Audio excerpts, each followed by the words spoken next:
67년을 살아오며 나 자신이 이렇게 어리석은 선택을 할 줄은 몰랐습니다. 40년 함께했던 아내를 보내고 정막 속에 살아가던 내게 그녀는 한 줄기 빛처럼 다가왔습니다. 하지만 그 빛은 나를 불태워버릴 유혹이었죠. 제 이름은 김정호입니다. 세상에서 가장 행복한 남자였습니다. 40년간 함께한 아내 영숙 씨와 아들, 딸, 손주들까지 부족함 없는 삶이었습니다. 대기업 임원으로 정년퇴직하고 아내와 함께 여행도 다니며 여유로운 노후를 즐기던 때였죠. 하지만 3년 전 갑작스러운 아내의 병환으로 모든 것이 변했습니다. 40년 함께한 사람이 떠난 빈자리는 상상할 수 없이 컸습니다. 매일 아침 혼자 깨어나는 침대, 혼자 먹는 식사, 혼자 보는 TV. 그 고요함이 얼마나 견디기 힘든지 아십니까? 영숙이가 떠난 뒤 집은 온기가 사라졌습니다. 아침에는 항상 그녀가 끓여준 된장국 냄새로 깨어났는데 이제는 그저 찬 공기만 남았습니다. 저녁에는 늘 오늘 하루는 어땠어요? 라고 물어주던 그 목소리가 사라졌고 대신 텔레비전 소리만 공허하게 울렸습니다. 밤에는 그녀의 숨소리, 체온이 없는 침대에서 잠을 이루기가 어려웠습니다. 자식들이 번갈아 찾아왔지만 그들의 위로도 영숙의 빈자리를 채울 수는 없었습니다. 시간이 지나도 상처는 아물지 않았습니다. 주변 사람들은 시간이 약이라고 했지만 외로움은 시간이 지날수록 더 깊어지는 것 같았습니다. 여러분도 이 이야기가 궁금하시다면 지금 바로 구독 버튼을 눌러주세요. 그리고 좋아요 꾹 눌러주시면 제 다음 이야기도 계속 들으실 수 있어요. 이 이야기를 듣고 여러분은 제 실수를 반복하지 마세요. 지금부터 시작합니다. 그날은 오랜 친구 김 부장이 제 핸드폰에 소개팅 앱을 다운로드해준 날이었습니다. 정호야, 요즘은 이런 앱으로 만남을 가진다고. 너 이제 그만 집에만 있지 말고 누구라도 만나봐. 혼자 있는 건 몸에 독이야. 한번 써봐. 너 같은 연륜 있는 남자 찾는 여자들 많다고. 처음엔 단호하게 거절했습니다. 아내 영숙이가 떠난 지 3년, 아직 다른 여자를 만날 생각은 전혀 없었으니까요. 평생을 함께할 사람이 갑자기 사라진 후 또다시 누군가를 내 삶에 들이는 것은 상상조차 할 수 없었습니다. 마치 아내에 대한 배신처럼 느껴졌습니다. 하지만 그날 밤 텅 빈 집이 너무 적막하게 느껴져서 호기심에 앱을 열어보았습니다. 프로필 작성을 망설이다가 결국 몇 장의 사진과 간단한 소개를 올렸습니다. 67세, 은퇴한 기업 임원, 취미는 클래식 음악 감상과 여행. 무슨 일이 일어날 거라 기대하지도 않았습니다. 그런데 놀랍게도 바로 다음 날 메시지가 도착했습니다. 안녕하세요, 정호님. 프로필 보고 메시지 드립니다. 저는 윤미라라고 해요. 43세예요. 진지한 만남을 원하는 남성분을 찾고 있었어요. 사진 속 그녀는 단정하고 지적인 인상이었습니다. 직업은 미술관 큐레이터, 취미는 독서와 요리라고 했습니다. 처음에는 의심스러웠습니다. 왜 이런 젊은 여성이 저 같은 노인에게 관심을 보이는지. 하지만 대화를 나눌수록 그녀의 진솔함이 느껴졌습니다. 요즘 남자들은 너무 가볍고 책임감이 없어요. 저는 인생 경험이 풍부하고 지혜로운 분을 만나고 싶었어요. 정호님 같은 분을요. 일주일간의 메시지 교환 후 우리는 첫 만남을 가졌습니다. 그녀가 추천한 조용한 카페였습니다. 약속 시간보다 일찍 도착해 기다리는데 심장이 마치 20살 청년처럼 뛰었습니다. 오랜만에 정장을 차려입고 아내가 사준 넥타이까지 매면서도 마음 한켠이 무거웠습니다. 나이 차이가 많이 나는 여성을 만난다는 사실이 어색했지만 그 설렘은 감출 수 없었습니다. 그리고 그녀가 들어왔습니다. 윤미라, 43세. 단아한 미색 원피스에 은은한 향수 향기가 감도는 여성이었습니다. 처음 눈에 띈 건 그녀의 정돈된 모습과 차분한 미소였습니다. 사진보다 훨씬 아름다웠습니다. 김정호님이시죠? 메시지로 많이 대화했지만 실제로 뵙게 되어 정말 반갑습니다. 저는 윤미라라고 해요. 그녀의 목소리는 낮고 부드러웠습니다. 우아한 손짓으로 커피를 저으며 이야기하는 모습이 눈길을 끌었습니다. 첫인상은 조신하고 청순했습니다. 마치 오래전 제가 처음 영숙을 만났을 때 느꼈던 그 감정과 비슷했습니다. 정호님, 처음 뵙지만 왜인지 모르게 마음이 편해지네요. 혼자 사시는 거 많이 외로우셨죠? 그녀의 말투는 조용했지만 묘하게 마음 깊은 곳을 건드렸습니다. 다른 사람들은 항상 힘내세요. 시간이 지나면 괜찮아집니다. 라는 표면적인 위로만 건넸는데 그녀는 제 외로움을 정면으로 바라봤습니다. 아내 이후 아무도 내 마음 깊은 곳까지 들여다보려 하지 않았는데 그녀는 내 눈을 가만히 들여다봤습니다.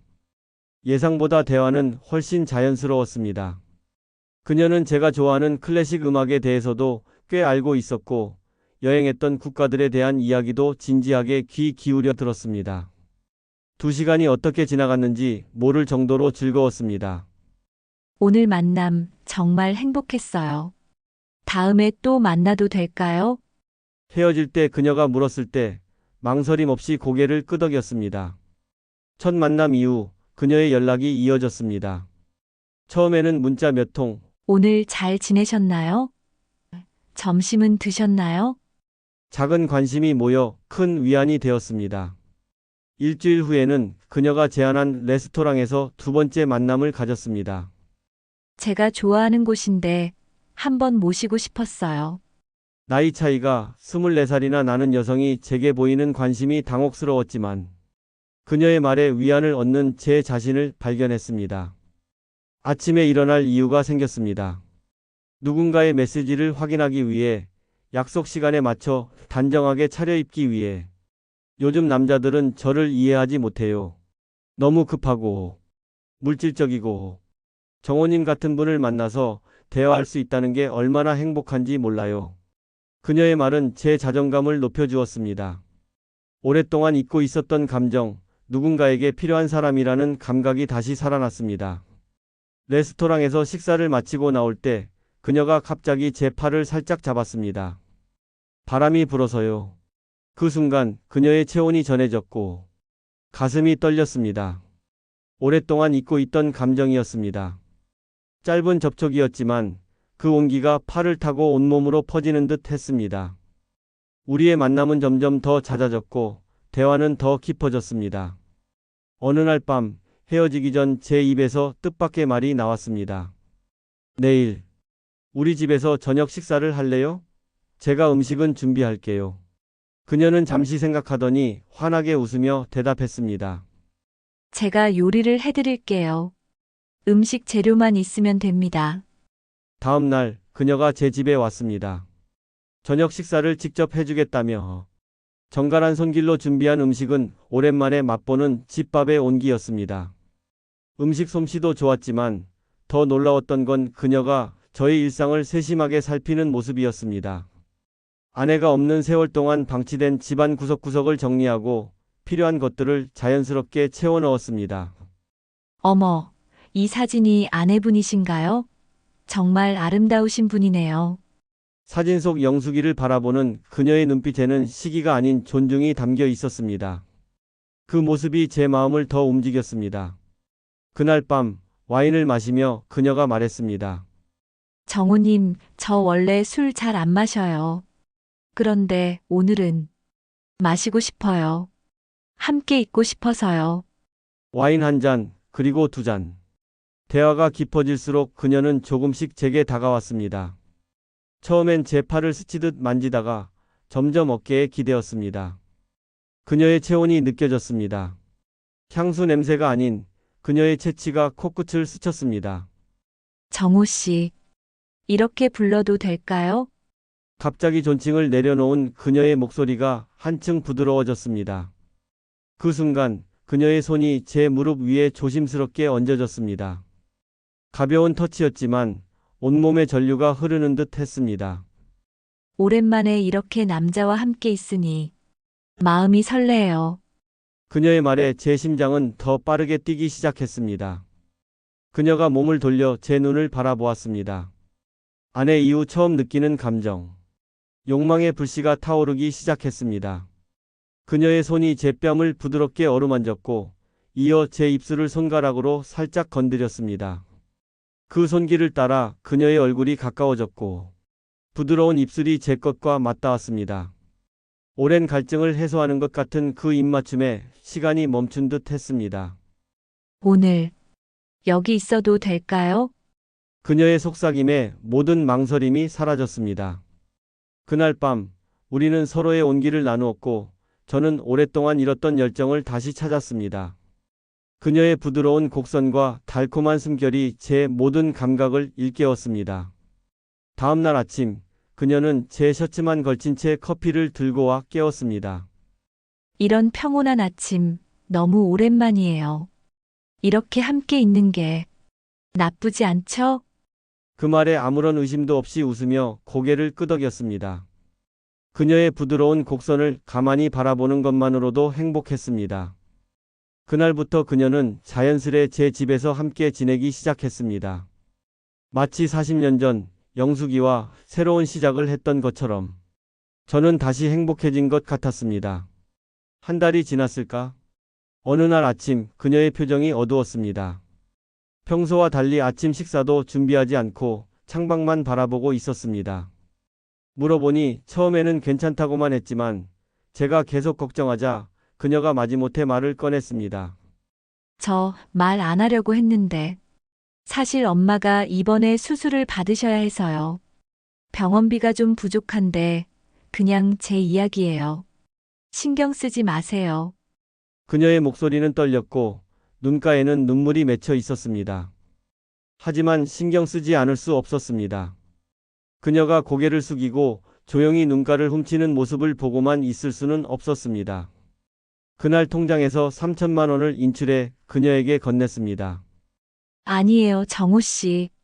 이런 거 제가 어떻게... 그녀는 두 손으로 봉투를 밀어내며 거절했지만 제 고집에 결국 받아들였습니다. 그녀의 손이 봉투를 받아들 때 그 손이 미세하게 떨리는 것이 느껴졌습니다. 그날 밤 그녀는 평소보다 더 다정했습니다. 제 손을 꼭 잡고 눈물을 글썽이며 감사하다는 말을 속삭였습니다.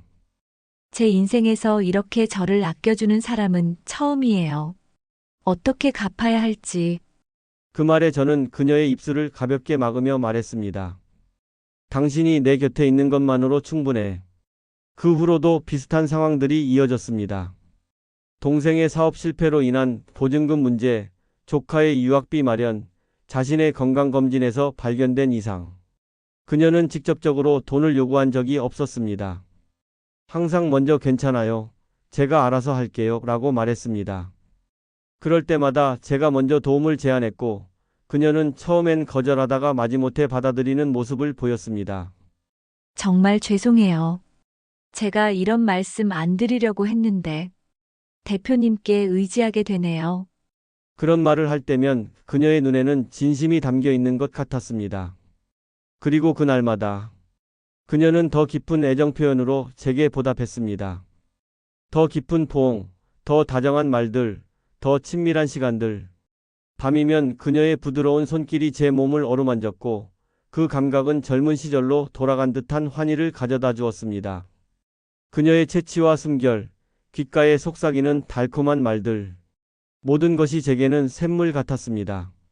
40년 함께한 아내와도 말년에는 잊고 지냈던 그런 열정을 그녀는 다시 일깨워 주었습니다. 정호 씨, 당신이 있어 제가 이렇게 행복해요. 그 말을 들을 때면 모든 경제적 부담은 의미가 없어졌습니다. 제가 그녀에게 돈을 주는 게 아니라 그녀의 존재 자체가 제게는 무엇과도 바꿀 수 없는 선물처럼 느껴졌으니까요. 6개월이 지났을 무렵 아들 민석이가 집에 찾아왔습니다. 처음에는 미라와의 만남을 숨겼지만 결국 같이 살고 있다는 사실을 알게 되었습니다. 민석이의 표정이 굳어졌습니다. 아버지, 그 여자 이상해요. 아버지 돈 말고 바라보는 게 없잖아요. 벌써 얼마나 쓰신 거예요? 화가 났습니다. 내 아들이 내 연인을 의심하다니. 더구나 그녀는 단 한 번도 돈을 직접 요구한 적이 없었습니다. 오히려 제가 돕겠다고 고집했던 일들이었으니까요. 내가 뭘 안다고 그런 소리를. 미라는 정말 순수한 사람이야. 내 돈 때문에 다가온 게 아니라고. 내가 안다고? 나 혼자 얼마나 외로웠는지. 아들과 언성을 높인 건 오랜만이었습니다. 그는 서운한 표정으로 집을 나갔고 그 후로 연락이 뜸해졌습니다. 같은 시기 김 부장도 저를 찾아왔습니다. 왠지 어색한 표정으로 커피잔을 만지작거리다가 입을 열었습니다. 정호야, 너 그렇게 감정에 약한 놈 아니었잖아. 눈 뜨라고. 그 여자 그 앱에서 처음 만난 게 아니야. 내가 알아봤는데 비슷한 패턴으로 다른 사람들도 만났었대. 모두가 그녀를 의심했습니다. 하지만 저는 그녀의 살결을, 향기를, 따뜻한 손을 기억했습니다. 밤마다 나누는 은밀한 속삭임과 체온을 기억했습니다. 오히려 그 말들이 그녀를 더 안아주고 싶게 만들었습니다. 세상 모두가 그녀를 오해한다고 생각했습니다. 제겐 미라뿐이었습니다. 당신 말만 믿어. 다른 사람들은 우리 사이를 이해 못해. 어느 날 밤 침대에서 그녀를 품에 안고 그렇게 말했습니다.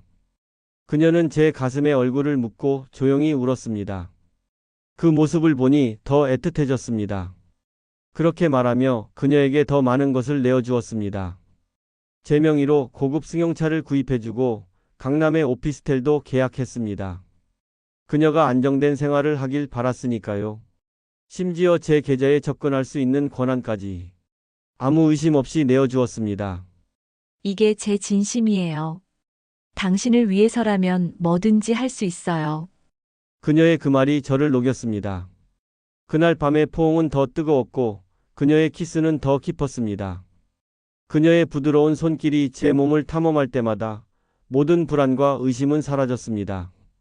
그날은 제 생일이었습니다. 아침부터 그녀는 없었습니다. 특별한 선물을 준비한다며 전날 밤 나갔기 때문에 기다렸습니다. 하지만 저녁이 되어도 연락이 없었습니다. 문자도 전화도 모두 받지 않았습니다. 불안한 마음에 그녀가 새로 계약한 오피스텔에 찾아갔지만 비어 있었습니다. 주변 이웃에게 물어보니 짐을 싸서 나가는 것을 봤다고 했습니다. 집에 돌아왔지만 그녀는 온데간데 없었습니다. 다음 날 아침 냉장고엔 텅 빈 반찬통만 남아 있었고 옷장엔 그녀의 흔적이 없었습니다. 그리고 제 명의로 개설된 카드 고지서가 도착했습니다. 결제 예정액 3,850만 원. 손이 떨렸습니다. 무슨 물건을 그렇게 샀는지 내역을 살펴보니 고가의 보석과 명품 가방들이었습니다. 더 충격적인 것은 제 주요 통장의 잔고가 거의 비어 있다는 사실이었습니다. 기억도 나지 않는 이체 내역들. 한 번에 5천만 원, 또 다른 날에는 1억 원. 모두 그녀가 말했던 급한 일들을 위해 제가 허락했던 것들이었습니다. 일주일 후 경찰서에서 연락이 왔습니다. 김 부장이 제 상황을 알고 신고했다고 했습니다. 김정호 씨, 윤미라라는 이름으로 귀하와 관계를 맺은 여성의 실체를 파악했습니다. 이 여자의 진짜 이름 김미선입니다. 피해자만 3명 더 있어요. 모두 60대 이상의 남성, 배우자를 잃은 분들이었습니다. 충격이었습니다. 그녀가 제게 보여준 모든 것이 연기였다니. 미술관 큐레이터라는 직업도, 결혼 이력도, 어머니의 병환도, 심지어 그 눈물까지도 모두 계산된 연기였던 겁니다. 경찰은 계속 말했습니다. 그녀는 소개팅 앱에서 유사한 프로필로 타겟을 정하고 접근합니다. 항상 부유한 홀로 된 남성들이죠. 그리고 철저하게 감정적으로 의존하게 만든 뒤 돈을 요구하는 것이 아니라 상황을 연출해 자발적으로 돈을 주게 만드는 수법을 씁니다. 지금까지 파악된 피해액만 10억이 넘습니다. 하지만 그녀를 검거하기는 쉽지 않을 것 같습니다. 이미 해외로 도주한 것으로 보입니다. 집에 돌아와 텅 빈 집을 바라보았습니다. 침대 위에는 그녀가 남긴 유일한 흔적으로 작은 쪽지가 있었습니다. 즐거웠어요, 정호 씨. 당신이 주신 것보다 훨씬 더 값진 걸 가져갑니다. 냉소적인 문장이 가슴을 파고들었습니다. 계좌 잔고를 확인했습니다. 40년간 모은 퇴직금의 대부분이 사라졌습니다. 2억에 가까운 돈이 6개월 만에 증발했습니다. 인생의 안정을 위해 모아둔 노후 자금이 그녀의 손가락 사이로 빠져나간 것입니다. 그날부터 저는 미쳐버릴 것 같았습니다. 술에 의지했고 잠을 이루지 못했습니다. 아들과 딸이 번갈아 집에 와서 저를 돌봐주었지만 제 마음속 상처는 쉽게 아물지 않았습니다. 그들 앞에서 자존심은 이미 바닥에 떨어진 지 오래였습니다. 아버지, 우리가 도와드릴게요. 지금부터 다시 시작하면 돼요. 아들의 위로가 가슴에 닿았지만 외로움과 배신감은 쉽게 지워지지 않았습니다. 2억 가까운 돈을 잃었습니다. 하지만 돈보다 더 고통스러웠던 건 나 자신에 대한 실망이었습니다. 이 나이에 사랑에 빠졌다는 것보다 그 사랑이 환상이었다는 걸 인정하는 게 더 고통스러웠습니다. 무엇보다 아내 영숙이에 대한 배신감이 저를 괴롭혔습니다. 40년을 함께한 사람의 자리를 그런 거짓에 내어줬다는 사실이. 밤마다 영숙이의 사진을 보며 용서를 구했습니다. 미안해, 영숙아. 내가 너무 약했어. 한 달이 지나고 2달이 지나고 점점 제 마음에도 변화가 찾아왔습니다. 어느 날 아침 평소와 같이 거울을 보던 중 문득 깨달았습니다. 제가 빠진 건 사랑이 아니라 외로움이었다는 걸, 채우려 했던 건 마음의 빈자리였다는 걸, 그리고 진정한 사랑과 욕망의 차이를 이제야 알게 되었습니다. 사랑은 상대를 위한 마음이고 제가 그녀에게 느꼈던 건 제 자신을 채우기 위한 갈망이었을 뿐입니다. 경찰은 결국 그녀를 검거하지 못했습니다. 하지만 그녀와 유사한 수법으로 다른 노인들을 속이는 일당이 검거되었다는 뉴스를 봤습니다. 그 뉴스를 보며 제가 경험한 것을 세상에 알려야겠다고 결심했습니다. 노인복지센터에 자원봉사를 시작했습니다. 처음에는 단순히 시간을 보내기 위해서였습니다. 하지만 그곳에서 저와 비슷한 상처를 가진 분들을 만났습니다. 배우자를 잃고 외로움에 시달리는 분들, 사기를 당한 분들. 저도 당신과 같은 경험을 했습니다. 하지만 인생은 계속됩니다. 그렇게 제 이야기를 나누며 조금씩 치유의 길을 걸었습니다. 비슷한 상처를 가진 노인들을 만나 이야기를 나눕니다. 함께 밥을 먹고 산책을 하고 때로는 그저 침묵 속에서 서로의 존재를 느낍니다. 67년을 살며 배운 가장 큰 교훈은 진정한 따뜻함은 외부에서 오는 게 아니라는 겁니다. 자신을 사랑하고 스스로를 돌보는 법을 배우는 것. 그것이 진정한 새로운 시작입니다. 오늘 이 영상을 보시는 분들께 말씀드립니다. 여러분, 노년의 외로움은 이해합니다. 저도 그 고통 속에 있었으니까요. 하지만 그 틈을 노리는 이들도 있습니다. 정말 따뜻한 손은 당신의 돈을 요구하지 않습니다. 돈은 잃었지만 더 중요한 것을 얻었습니다. 제 자신을 다시 찾았습니다. 영숙이와의 추억을 소중히 간직하면서도 새로운 삶의 의미를 발견했습니다. 그리고 이제 다시 시작합니다. 오랫동안 외면했던 내 인생의 주인으로서. 여러분도 외롭다고 해서 모든 것을 내어주지 마세요. 진정한 관계는 시간이 증명합니다. 그리고 무엇보다 자신을 소중히 여기세요. 그것이 제가 배운 가장 값진 교훈입니다. 이제 저는 매일 아침 영숙이의 사진에 인사를 하고 복지관으로 향합니다. 더 이상 외롭지 않습니다. 내 주변에는 진짜 사람들이 있으니까요. 저는 다시 시작합니다. 여러분, 우리 주변에는 이런 위험한 일들이 생각보다 많이 일어나고 있습니다. 더 많은 분들이 이런 사연을 보고 경각심을 가질 수 있도록 구독과 좋아요, 그리고 알림 설정까지 꼭 부탁드립니다. 다음 영상에서는 또 다른 충격적인 사연으로 찾아뵙겠습니다. 감사합니다.